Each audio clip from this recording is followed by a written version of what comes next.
उन्हाळ्यामध्ये लहानांपासून मोठ्यांपर्यंत सर्वांना सतावणारा आजार म्हणजे मिलियरी रुब्रा किंवा याला प्रिकली हीट म्हणतात किंवा घामोळ्या।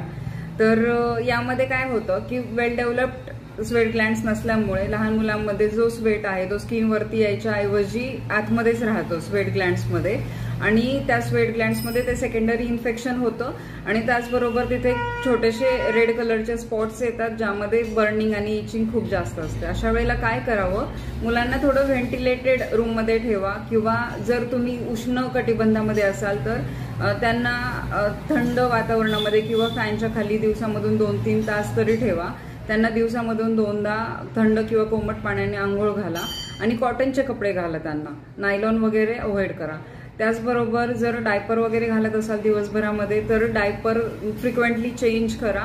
वेल हायड्रेटेड ठेवा मुलांना, भरपूर फ्रूट ज्युसेस आणि पाणी देण्याचा प्रयत्न करा।